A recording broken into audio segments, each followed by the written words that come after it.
ನಮ್ಮ ನ್ಯೂಸ್ಗೆ ಸ್ವಾಗತ.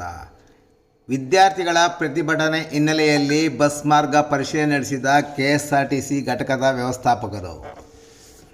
ಚಿಂತಾಮಣಿ ನಗರದಿಂದ ಪಾಲೇನಹಳ್ಳಿ, ಜಲ್ದೇನಹಳ್ಳಿ, ಲಕ್ಕೇಪಲ್ಲಿ ಸೇರಿದಂತೆ ಇನ್ನು ಮುಂದೆ ಸಾಗುವ ಮಾರ್ಗಕ್ಕೆ ಬಸ್ ವ್ಯವಸ್ಥೆ ಮಾಡಿಕೊಡಬೇಕೆಂದು ವಿದ್ಯಾರ್ಥಿಗಳು ದಿಢೀರ್ ಕೆಎಸ್ಆರ್ಟಿಸಿ ಬಸ್ ನಿಲ್ದಾಣದಲ್ಲಿ ಬಸ್ಗಳು ನಿಲ್ದಾಣದಿಂದ ಹೊರಹೋಗದಂತೆ ತಡೆದು ಪ್ರತಿಭಟನೆ ನಡೆಸಿದ ಹಿನ್ನೆಲೆಯಲ್ಲಿ ಘಟಕದ ವ್ಯವಸ್ಥಾಪಕ ಅಪ್ಪಿರೆಡ್ಡಿ ಇಂದು ಖುದ್ದು ಆ ಬಸ್ ಮಾರ್ಗಕ್ಕೆ ಭೇಟಿ ನೀಡಿ ಪರಿಶೀಲನೆ ನಡೆಸಿದರು.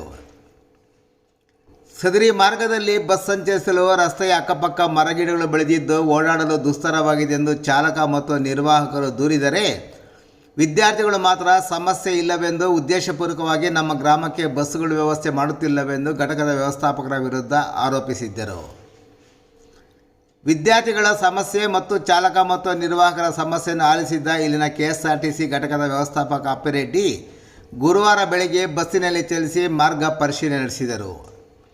ಸದರಿ ಬಸ್ ಮಾರ್ಗದಲ್ಲಿ ರಸ್ತೆಯ ಎರಡು ಇಕ್ಕೆಲಗಳಲ್ಲಿ ಮುಳ್ಳು ಮತ್ತಿತರ ಗಿಡ ಮರಗಳು ಬೆಳೆದಿರುವುದು, ಬಸ್ ಓಡಾಡಲು ಕಷ್ಟವಾಗಿರುವುದು, ಸದರಿ ರಸ್ತೆಯಲ್ಲಿ ಬಸ್ ಬಂದಾಗ ಪಾದಚಾರಿಗಳು, ಸೈಕಲ್ ಅಥವಾ ದ್ವಿಚಕ್ರ ವಾಹನಗಳು ಬಸ್ಸಿನ ಎದುರುಗಡೆ ಬಂದರೆ ಪಕ್ಕಕ್ಕೆ ಹೋಗಲು ಸಾಧ್ಯವಾಗದಂಥ ಪರಿಸ್ಥಿತಿಯನ್ನು ಖುದ್ದು ಘಟಕದ ವ್ಯವಸ್ಥಾಪಕರು ವೀಕ್ಷಿಸಿದರು.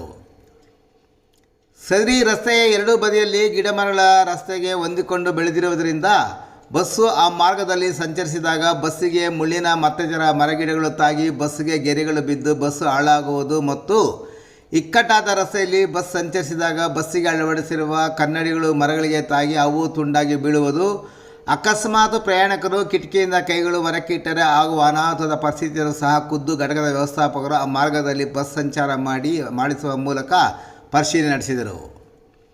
ನಂತರ ಭೇಟಿ ಮಾಡಿದ ವರದಿಗಾರರೊಂದಿಗೆ ಮಾತನಾಡಿದ ಕೆಎಸ್ಆರ್ಟಿಸಿ ಘಟಕದ ವ್ಯವಸ್ಥಾಪಕ ಅಪ್ಪಿರೆಡ್ಡಿಯವರು, ನಿನ್ನೆ ವಿದ್ಯಾರ್ಥಿಗಳು ಪ್ರತಿಭಟನೆ ನಡೆಸಿದ ಬಸ್ ಮಾರ್ಗದ ಸಮಸ್ಯೆಯನ್ನು ಖುದ್ದು ಪರಿಶೀಲನೆ ನಡೆಸಿ ಸದರಿ ರಸ್ತೆಯಲ್ಲಿ ಆಗಿರುವ ಅನಾಹುತ, ಮುಂದೆ ಆಗಬಹುದಾದ ಅನಾಹುತದ ಬಗ್ಗೆ, ಸಮಸ್ಯೆಗಳ ಬಗ್ಗೆ ಕೆಎಸ್ಆರ್ಟಿಸಿ ಜಿಲ್ಲಾ ನಿಯಂತ್ರಣಾಧಿಕಾರಿಗಳ ಗಮನಕ್ಕೆ ತರುವುದರ ಜೊತೆಗೆ ಮಾರ್ಗದ ರಸ್ತೆ ಇಕ್ಕೆಲಗಳಲ್ಲಿ ಬೆಳೆದು ಸಂಚಾರಕ್ಕೆ ತೊಂದರೆಯಾಗಿರುವ ಮರಗಿಡಗಳನ್ನು ತೆರವು ಮಾಡುವ ಬಗ್ಗೆ ಸಂಬಂಧಪಟ್ಟ ಜಿಲ್ಲಾ ಪಂಚಾಯಿತಿ ಅಧಿಕಾರಿಗಳಿಗೆ ಪತ್ರ ಸಹ ಬರೆಯುವುದಾಗಿ ಹೇಳಿದರು.